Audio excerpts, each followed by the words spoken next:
চেষ্টা করবেন দর্শক যে মেকআপের আগে একটা প্রাইমার ইউজ করা যায়, কারণ প্রাইমারটা হচ্ছে আপনার স্কিনের ইনস্ট্যান্ট পোর্স লক করবে এবং আপনার মেকআপটাকে অনেক এটা মানে বেসটা স্ট্রং করতে হেল্প করে। বেসটা অনেক সুন্দর হয় প্রাইমার লাভ করার পর, মেকআপটা ইজিলি উঠে যায় না, ফেটে যায় না, ফেটে যায় না, আর স্কিন আপনার মেকআপে কোনো ক্ষতি হয় না এবং মুখটা কালচেও হয়ে যায় না। মেকআপের পর অনেকে অক্সিডাইজ করে, যেমন 2-3 ঘন্টা পর পরে মেকআপটা আমার কালো হয়ে গেছে, এটা হবে না।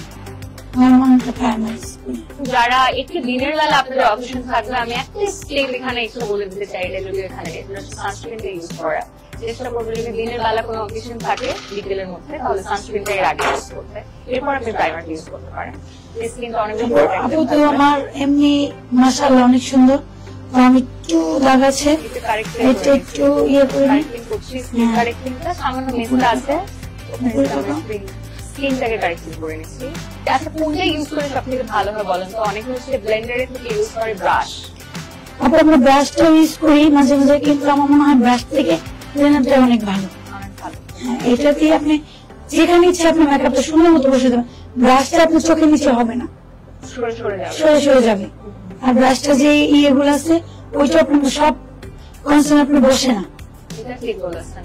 এবং আমি যদি বলি যে অনেকে ভেজা হচ্ছে ব্লেন্ডারটা ইউজ করে, অনেকে শুকনা ইউজ করে। আপনি তো অনেকদিন থেকে ব্যবহার করেন, অভিজ্ঞতা আছে। আমি শুকনাটা ইউজ করি, শুকনাটাই, যেহেতু আমি লিকুইড ফাউন্ডেশনটা ইউজ করতেছি সেখানে আমার বোঝানো লাগবে না। ওকে দর্শক, খুব সুন্দর একটা টিপস পেয়েছি আছে। আমরা ব্লেন্ডার অলওয়েজ, আমি এখানে দুইটা সেট আছে, একটা হলো গোল্ডেন বেস, একটা হলো ব্রাইট, আমি দুইটাই ইউজ করবো আপনার মুখে। ওকে, আমি 1 মিনিট একটু নিয়ে আমি একটু সুন্দর কথা বলে দিচ্ছি, যেটি হচ্ছে যে আপনারা যারা মনে করেন যে ব্লেন্ডার মানে হচ্ছে আমি একটু পরে ইউজ করবো আপু, কারণ আমি দর্শকদের উদ্দেশ্যে একটু বলে নিই যে দর্শক যারা আমরা ভেজা ব্লেন্ডারকে ইউজ করি, অনেক সময় মেকআপ কিন্তু শরীরে চেষ্টা করবেন শুকনাটা ব্যবহার করতে। আপনি সুন্দর কথা বলেছেন।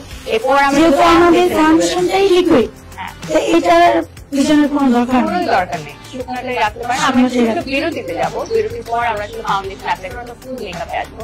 কোথাও যাবেন না দর্শক, আমাদের সাথে থাকবেন।